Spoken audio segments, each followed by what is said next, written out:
You're listening to the Author Stories Podcast,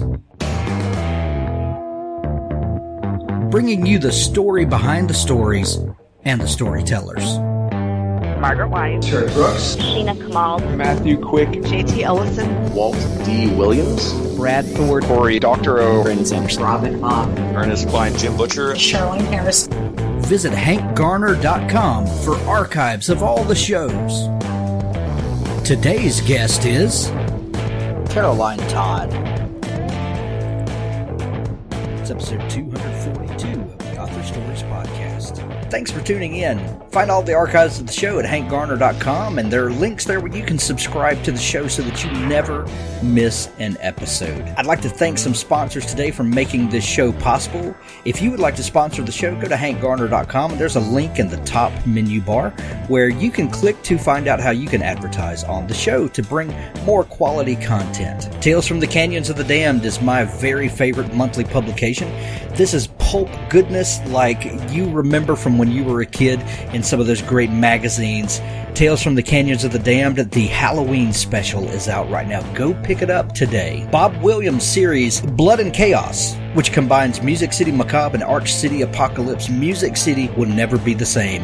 If you ever wondered what would happen at the end of the world, well, now you can, through the lens of Nashville, Tennessee. Music City Macabre and Arch City Apocalypse, collected together as Blood and Chaos. ThirdScribe.com. Authors, you need a website. You've heard me say it time and time again. And readers, if you'd like to connect with your favorite authors, go to ThirdScribe.com. Rob and the folks there have built a community that links readers and writers in a brand new, fresh way. You're going to love it. Go check out ThirdScribe.com today. The Paragons Trilogy by C. Stephen Manley.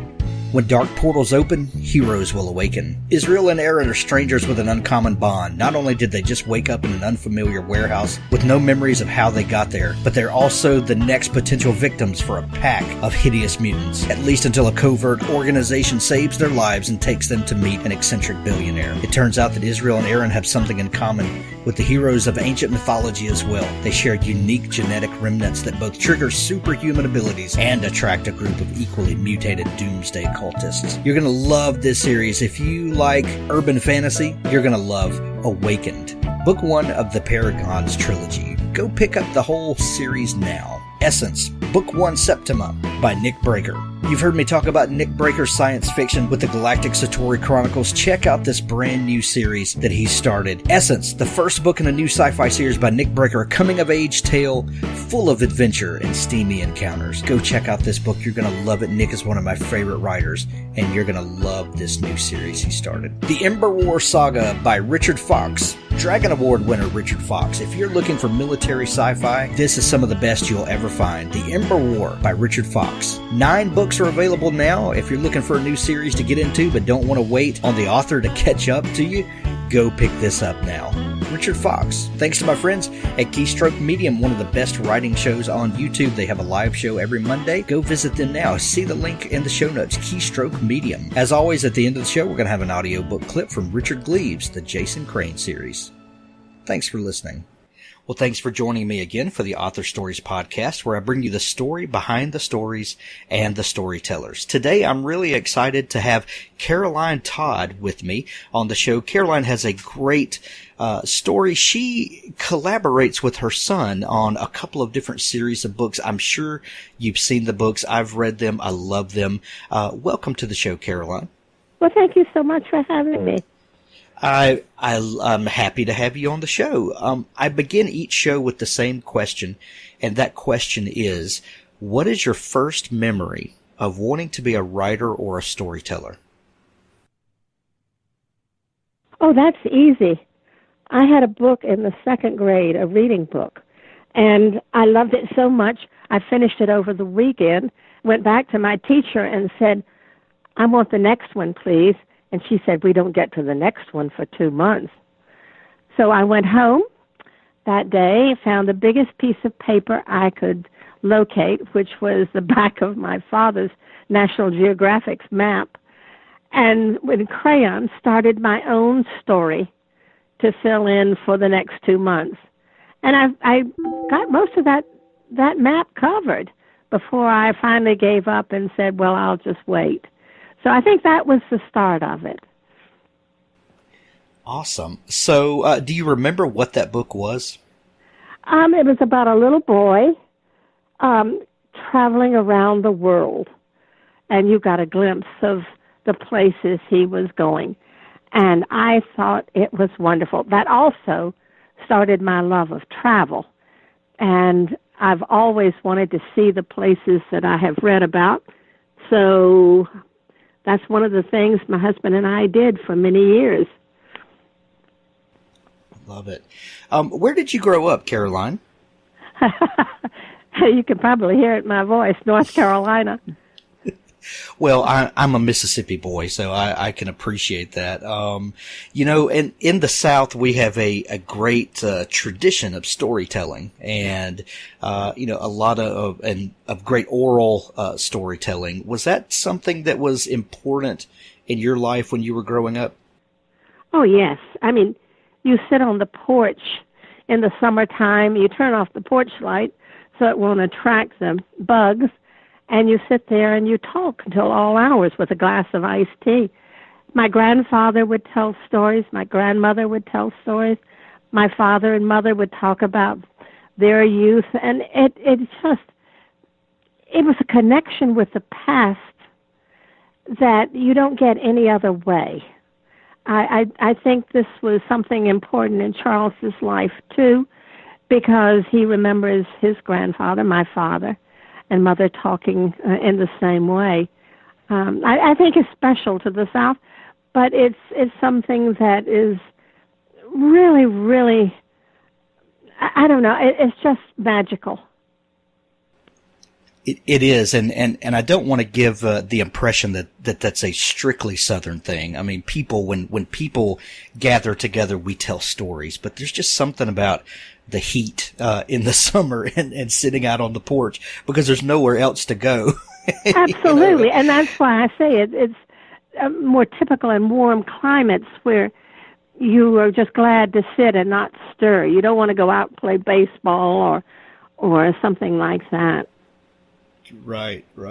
Well, what are some of the stories that your father would? Do you remember anything that sticks out at you that were these real stories? Were these tall tales and embellishments? What sorts of things did you talk about? I think they were mostly real stories. My father liked to travel, and he would talk about some of the things he had done. My grandfather took me as a small child, I couldn't have been more than 4, to visit 2 ladies who had lived not too far from us, but I don't remember meeting them before that. I may have. But he took me to see them, and I was on my best behavior.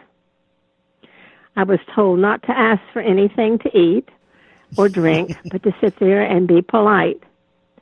And it wasn't until I got there that I realized that these were rather formidable old ladies. They seemed old to me. And it wasn't until much later, when we were sitting on the porch talking one day, that he remembered taking me there. And he told me that these 2 women were the widows of men who had fought in the American Civil War. Wow. And this was, here I was, a child of 4. They must have been in possibly their 60s or 70s, maybe even 80, I don't know.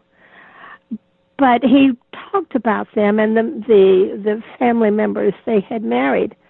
And it suddenly opened up a whole new view of that day that I spent with 2 strangers who turned out to be important in my life.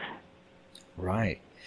I remember my maternal grandfather and a couple of great uncles that I would go visit them, and they would tell World War II stories and things like that. And I didn't really appreciate it when I was young, but when I was older, I found myself wishing that I would give anything to go back to ask the questions that I wanted to. And then my paternal grandfather, my father's father, was born in 1899, and he died in the late 1970s. And I remember, I was a young boy when he died, but I remember thinking later that he he was born just a couple of decades after the Civil War, but then died after we put a man on the moon. So the stories that could be told in that lifetime are just incredible. And the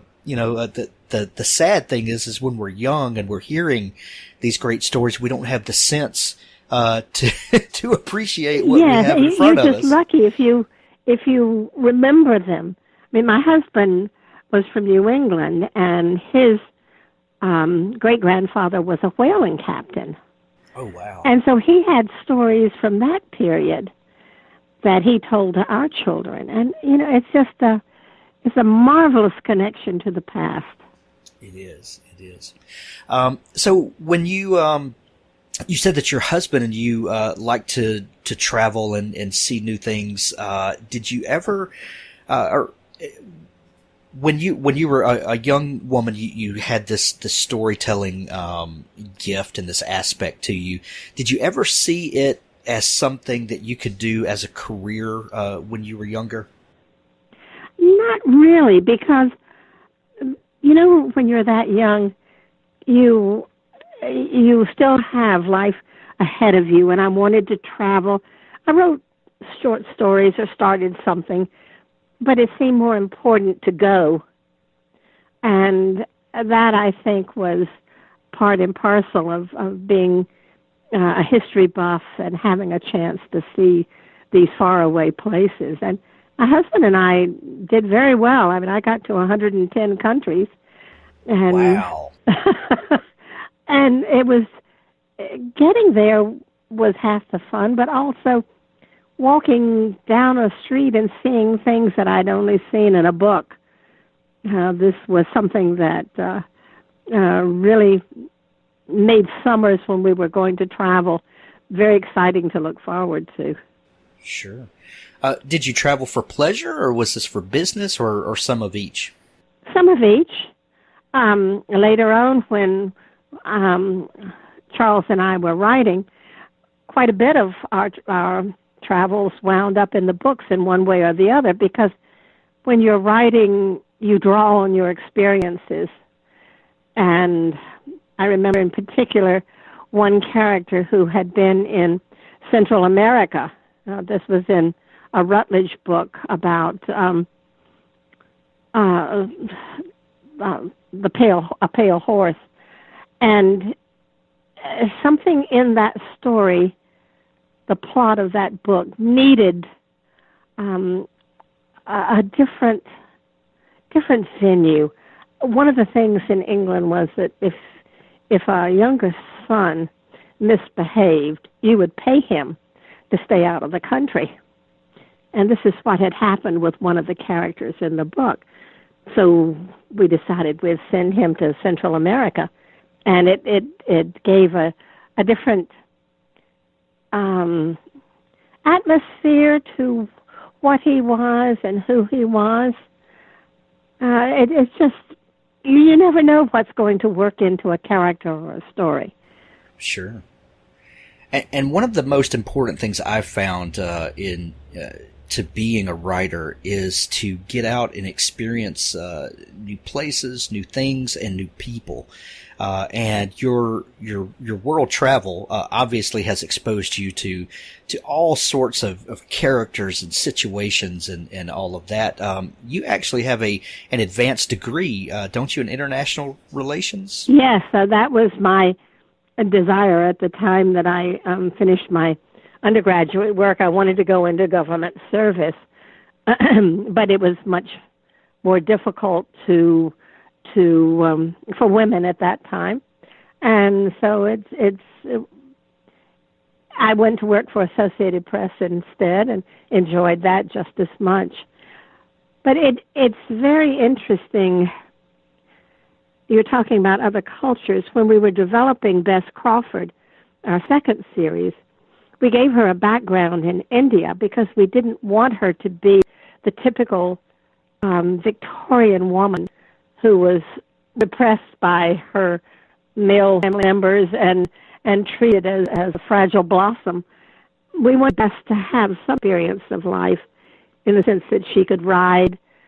She knew something about weapons because her father was an officer in a regiment posted in India.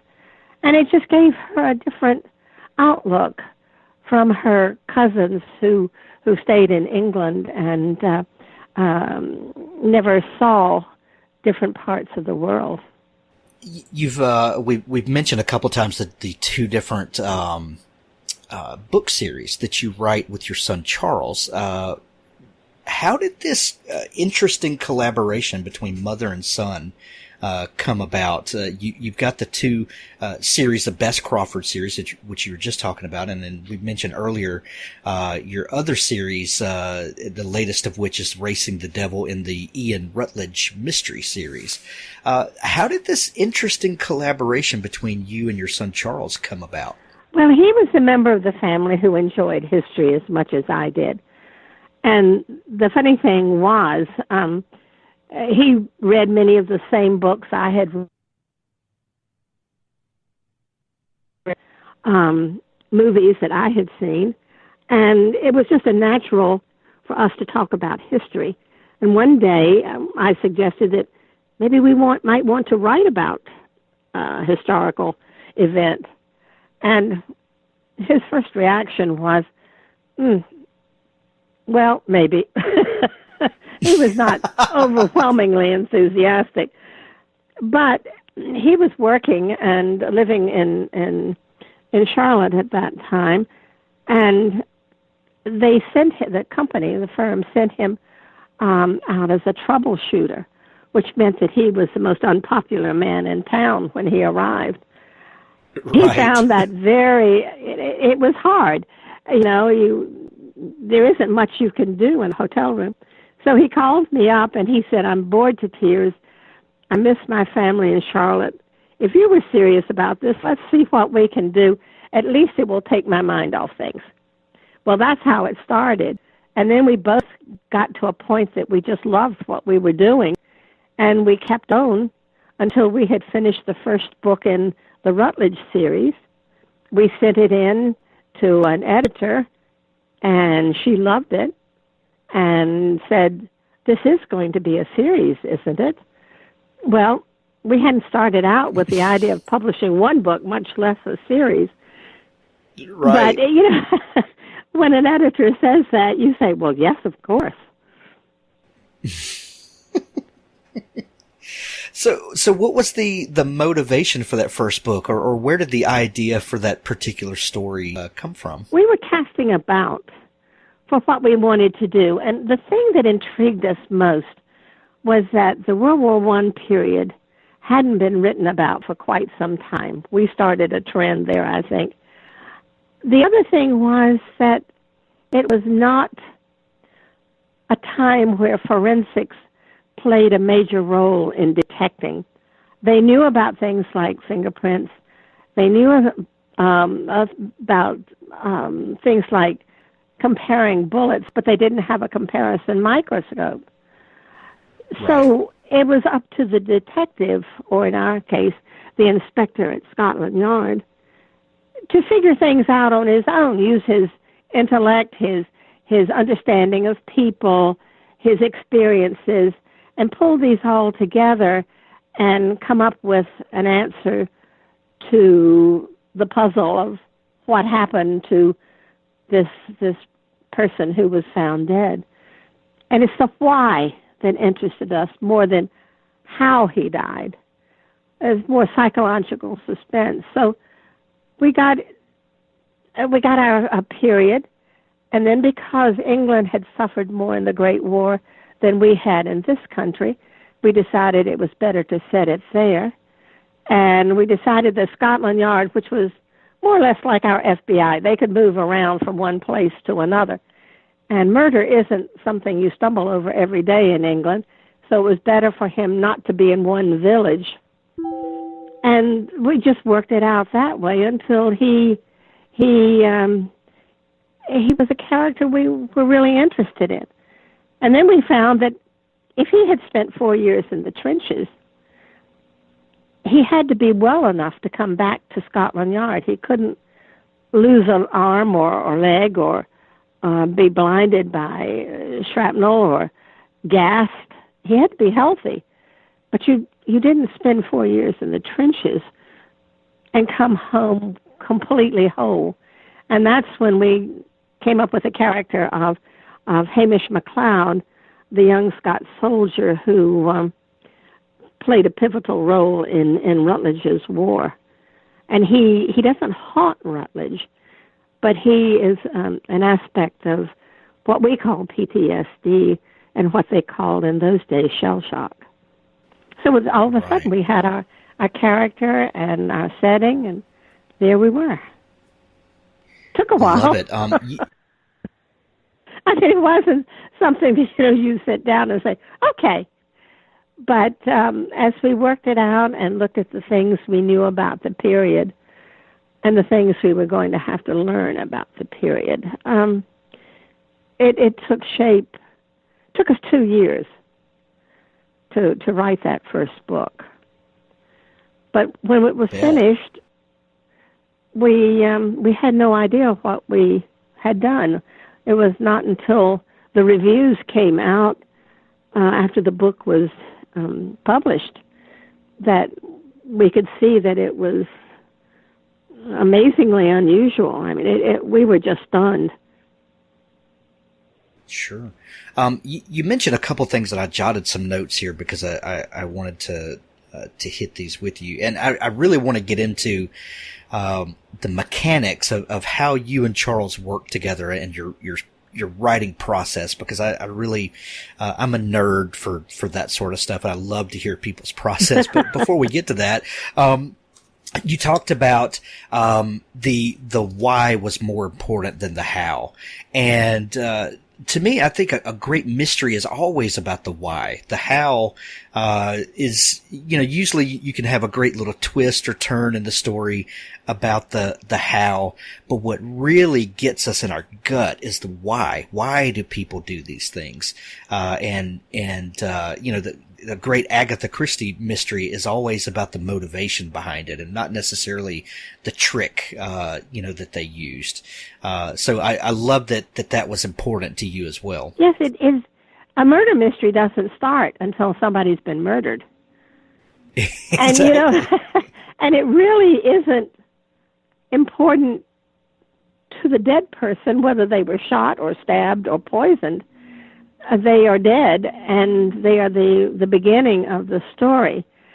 In England, they didn't have a great many different ways of killing people, and so we didn't linger over that. We were more interested in what happens now that the body has been found and Scotland Yard has been brought in.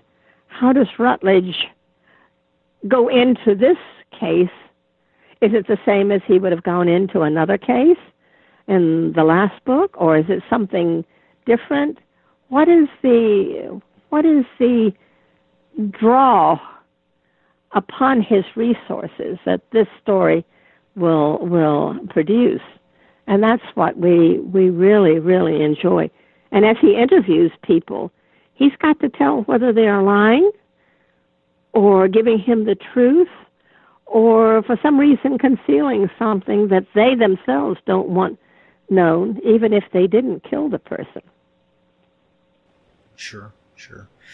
The other thing that really jumped out at me was that you wanted to set the story in a pre-modern technology setting, because you're right. The forensic science really takes such a starring role in a lot of stories these days, because it is fascinating and we love to see how all that plays out. Of course, those things are fascinating, and we are all very proud and excited that we live in modern times where we have that technology. Oh, I love those things CSI and NCIS. Oh, sure. And all of those. But if you go back to the tradition of the Golden Age mystery, the mysteries coming out of England, particularly after World War I, Poirot and Lord Peter Wimsey and all the other famous detectives had to use their wits. Exactly. And that is more challenging to the writer, more interesting to the reader, I think. So that's what we decided we wanted to do.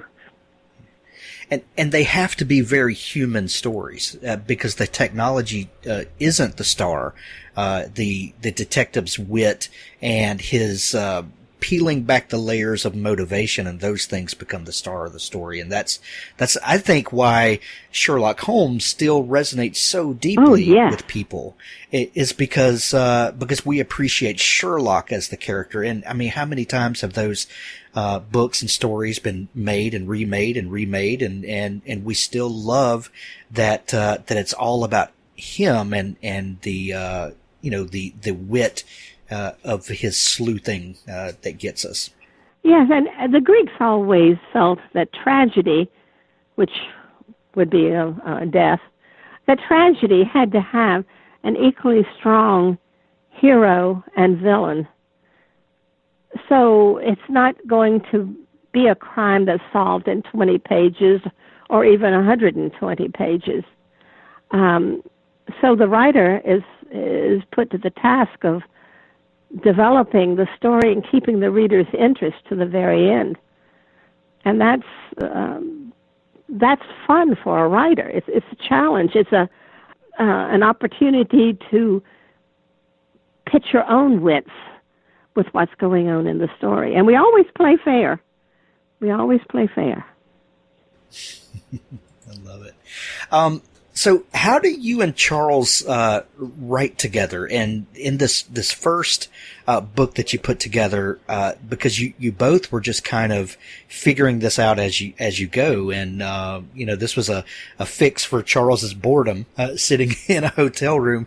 How do you begin the process of developing the story as two different individuals that are then writing as one? Well, we didn't know what to do. I mean, we had no more idea how to collaborate than my cats do. And the funny thing and neither one of you had published previously, right? I know. This was really the first time we had gone into something like this.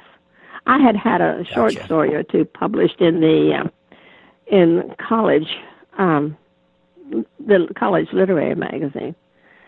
So this was really something that we wanted to try. And we learned very quickly that I had to know as much as he did. He had to know as much as I did about everything.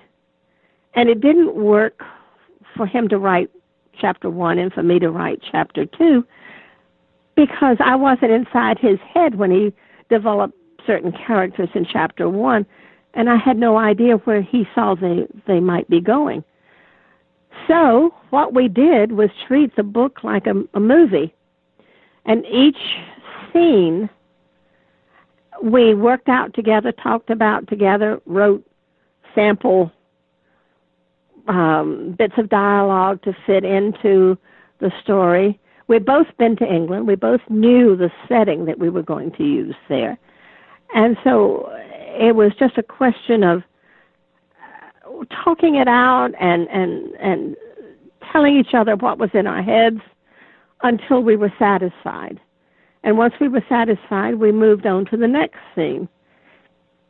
This seemed somehow to work. I mean, don't ask me why. I think there is many ways to collaborate as there are people who want to collaborate. Sure. But for us, this was the way to do it.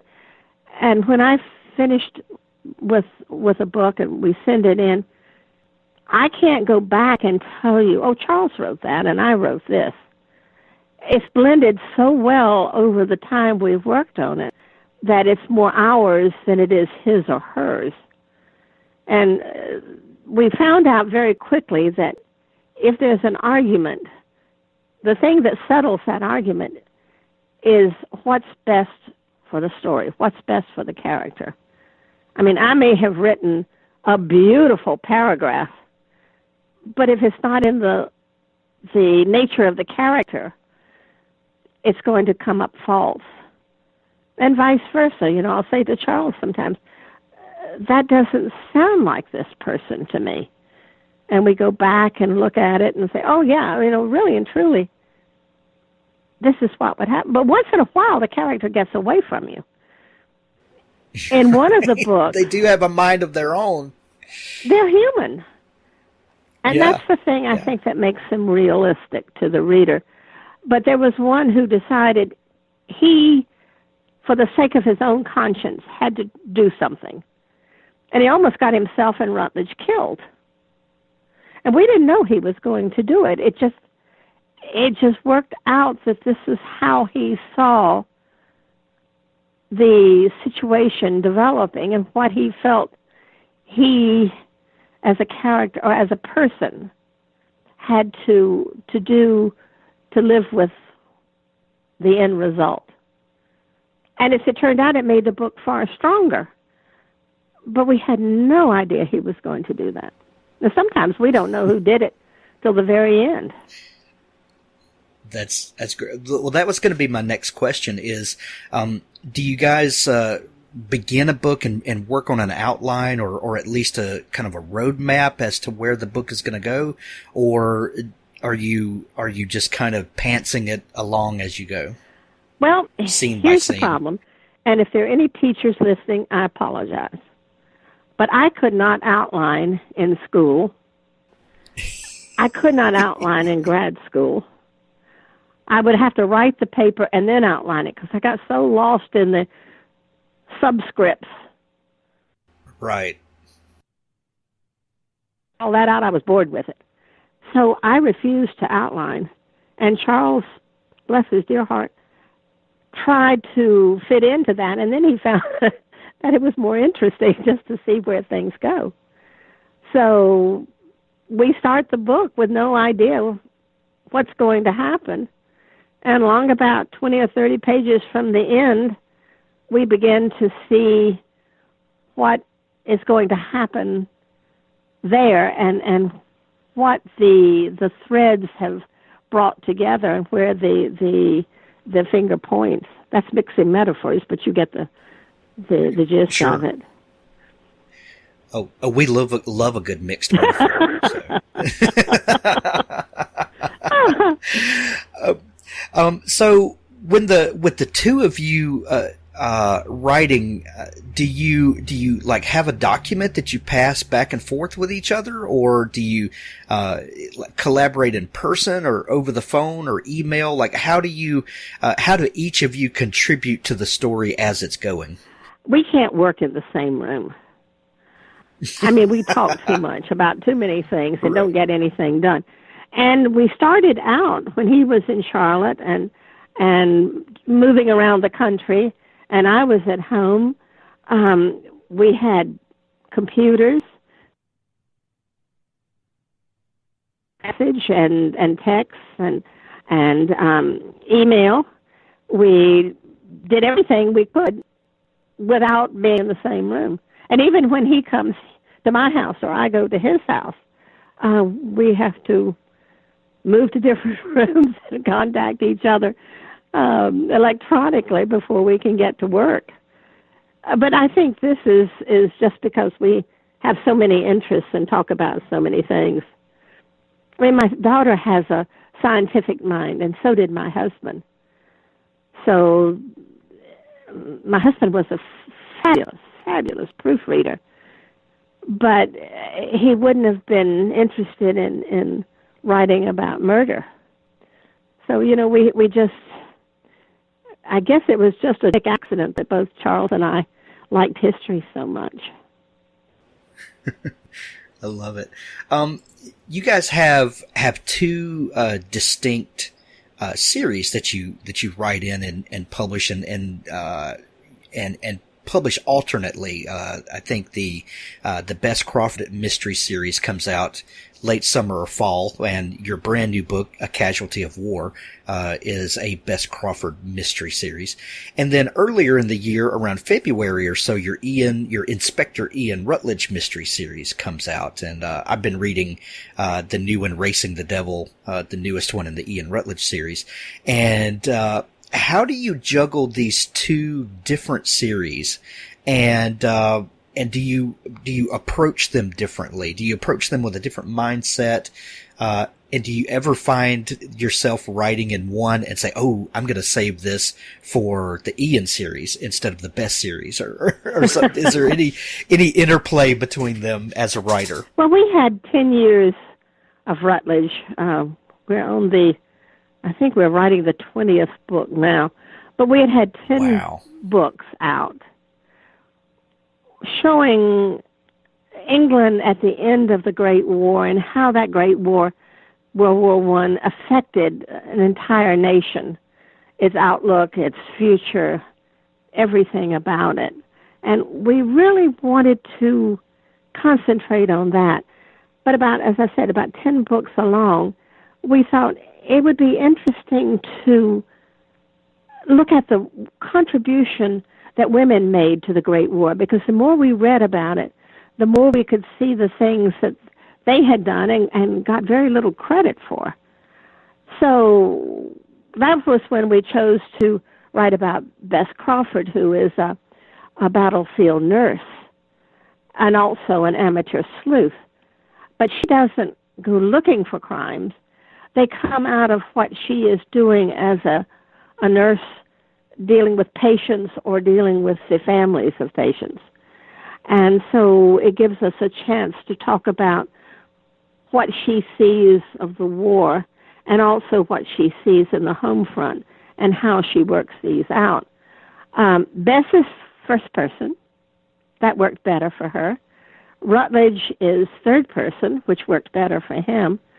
So we never get them confused, but we found in our shoebox that there were a lot of ideas that we had tossed in there that didn't work for Rutledge, but a lot of them worked for Bess because they took a more personal view of the crime. And so, it works out very nicely for us. By the time we're finishing Bess, we're beginning to think about Rutledge. About the time we're finishing Rutledge, we're beginning to think about Bess. And so it stays quite separate in our minds, but it's all part of our year. And so we're always on the lookout for something that will work for one or the other. And I will say that Rutledge was not created, nor was Bess created to marry Rutledge. Excuse me. They are two entirely different people, and they will go their own way. So somebody asked us once if Bess was going to marry Ian. But no, the answer is no. The twain shall never... They know somebody in common, so they actually know each other, which was standard in England. I mean, people in a certain class knew others of the same class. But he was not... he is not interested in her, nor is she interested in him. Gotcha. So Crawford is first person and Rutledge is third person. Just the different voices there definitely lend to certain types of story elements that reveal themselves, I'm sure. But when you begin each book, when you're finishing the previous book and you say, okay, now it's time to write a new Bess Crawford book, and maybe you have some ideas of a scenario that you want to spin into a yarn. How do you begin each project, and is it different for Bess and for Ian? Do you begin in the same way each time, or, do you just have a scenario in mind and just drop yourself into the character and go from there? We spend a lot of time in England looking for settings because the setting creates the people who live there. And so we start out with the setting, the history of the area, and what kind of people, what kind of people would live there. And then the most important part of the book is not the last chapter, it's the first chapter, because that sets out everything we want people to know when they open the book. And this is true of both books, but they are different in the two series. So it takes us longer to write that first chapter than any other chapter in the book. And it really is something that we have recognized without really paying attention to it. It's just something that we feel very strongly about. So we just work with that first chapter, and it leads us into everything. Wonderful. You chose to publish both of your lines under Charles's name. They're published as Charles Todd. What was the decision like to publish that way? The spine of the book. No, it was a very practical decision. It was decided that if you walk into a bookstore and you want to see what's on the shelf that might interest you, if you used Charles and Caroline, it would be so small that people would practically have to peer at it. But if you use one name, the shorter of the two names, then you get yourself a visual for people looking at the story. Now, and if I'd been born a Carol instead of a Caroline, maybe it would have wound up as Carol and Carol Todd. But and Charles would have had to swallow his pride. I'm sorry? And Charles would have had to swallow his pride. Absolutely. But I sign as Charles Todd. Gotcha. So as a writing team, you both are Charles Todd. Yes, and because that's the name on the cover, that's the name that I sign. I mean, once in a while, I will in writing a dedication at the top, I'll say for so and so and so and so from Caroline, or Charles will do the same thing. But that's basically a personalization rather than anything else. Right. So how many books do you have published at this point, Caroline? You've got 20 or so in the Ian series? We have 9 with Beth. We're working on number 10 as we speak. We have, I can't remember whether it's 19 or 20 Rutledges, and in November we'll be starting on the next Rutledge. I think all told, we have about 32 out. That counts 2 standalones. Wow. In publishing these 30 some odd books, how have you seen the publishing industry change, and has it? Are there any things that you notice going into the future that are changing the way we publish and the way writers approach the business? Yes. I think one of the things that has been hardest for the publishing industry is developing the mid-list. Those are the people who aren't the John Grishams or the James Pattersons or Lee Childs or whoever with the big names. And yet, sometimes it takes 2 or 3 books before you realize that this person's series will take off. We were lucky. Both of our series took off quite fast. But there are a lot of good books out there that publishers have to say no to because they don't see a future for them. And that comes down, I think, to the big corporations buying the publishing houses. You don't have the same freedom to develop an author the way you might have in the 50s and 60s and 70s and 80s. And it's a shame because POD has been picking up some of the slack for that. But there are a great many authors who should have had a chance and didn't. And having been lucky, we have very strong feelings about that. And the loss of bookstores has hurt too. Amazon does a great job, but it also cuts into the market of the independent bookstore. And they are the hand sellers. They don't just put it up online. They help their customers find books that suit them. And we've seen the demise of some terrific bookstores. Sure, and there's nothing, and we love Amazon. We love Amazon that it has empowered a whole, other set of writers, and absolutely, and it really has, and it's really opened doors for things to be sold. But there's no replacing that tactile feel of holding the book in your hand, smelling the pages, and having someone make those personal recommendations. Like you said, those things are crucial. And I, like you, lament the change in the marketplace. It's really sad in a lot of cases. It is, and I have a Kindle simply because I travel so much. But every book on that Kindle is also a book in my library. Because, like you, there's nothing like the feel of a book. Right. And I use my Kindle for browsing. Right. I use my Kindle for browsing the Kindle store and finding new authors. But I'm like you. When I find something I really love, I go and buy the physical book. Oh, yes. And I think it's true of a lot of people who have Kindles. And yet, when you can take 1,000 books with you on a 3-week trip to England, it's hard to say no.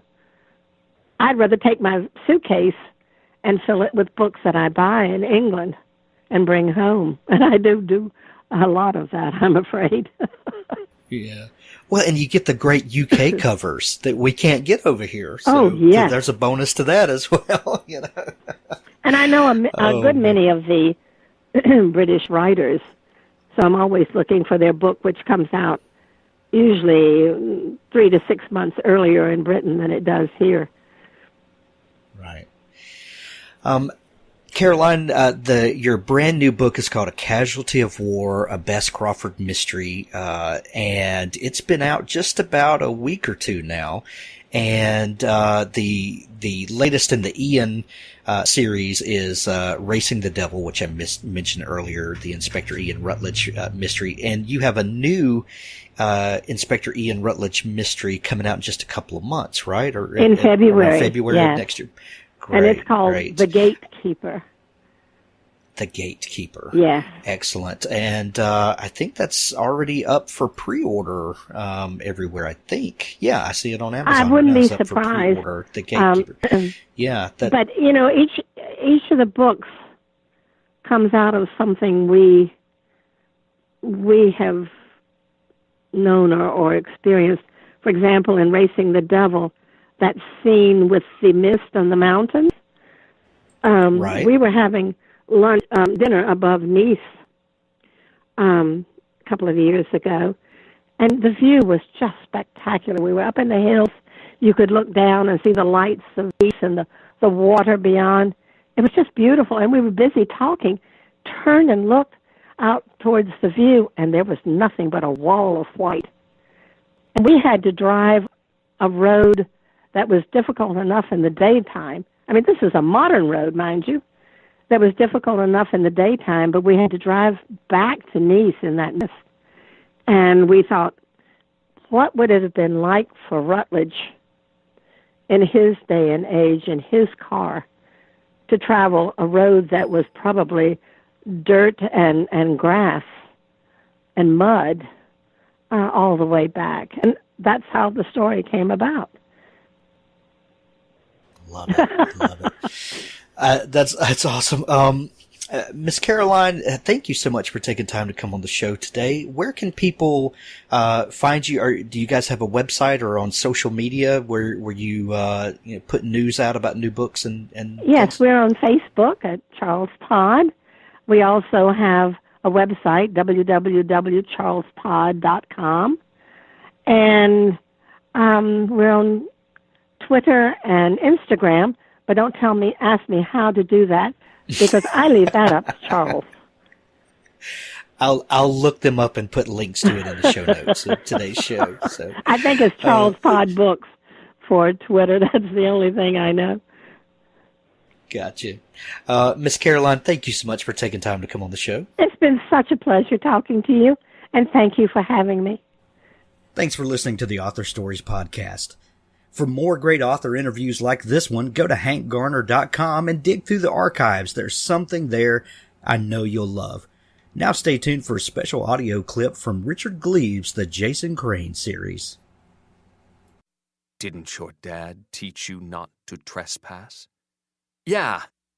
Sorry, I'll go. Joey stepped forward, but Hedwig remained motionless, blocking the only exit. No. Someone needs to learn a lesson about respecting other people's property. Joey felt unnerved and panicky. Please, Hedwig. Mr. Van Brunt. Please, Mr. Van Brunt. May I go now? Please? Not such a smart-ass now, are you? His voice grew flat and contemptuous. You little bastards think you run the world, but you have no idea.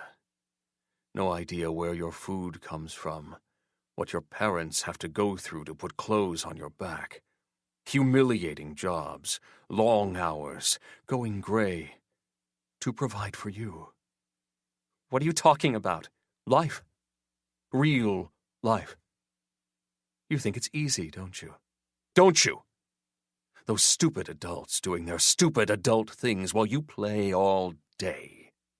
Well, it's hard. You hear me? It's hard. Joey's breath caught. He knew what Hedwig was capable of. What did you do to Jason? Nothing. Where is he then? Jason's run away from home. I don't believe you. I don't care what you believe. I'm the adult. I ask the questions. What did you do to my son? To Zeph? Is Zeph okay? No, he's not. Zeph is not okay. And it was you, wasn't it? You're the one who did it. Who did what? Who twisted his mind.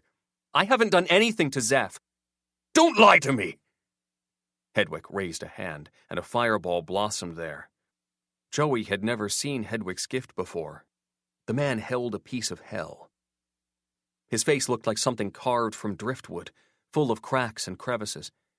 His eyes were shadowed and vacant, but glittering with flame, like knotholes full of fireflies.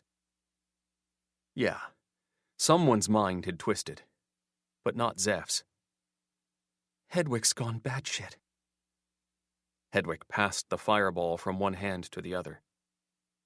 Did Zeph send you for his things? I know you know where he is. He said he was in love with you. Hedwig made it sound as if Zeph had confessed to murder.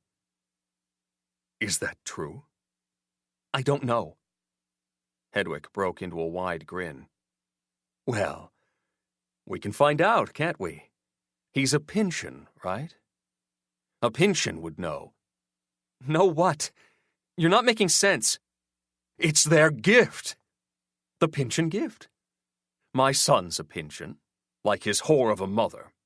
And Pynchons are telepaths. They always know when the people they love are in danger. Joey's eyes had gone wide. He blinked, trying to process the information. Zeph had a gift? For sure? They have a psychic alarm. If you hurt someone they love, they come running. He raised the fireball. So let's find out. Let's find out if Zeph really loves you. Let's see if he's a fag or not.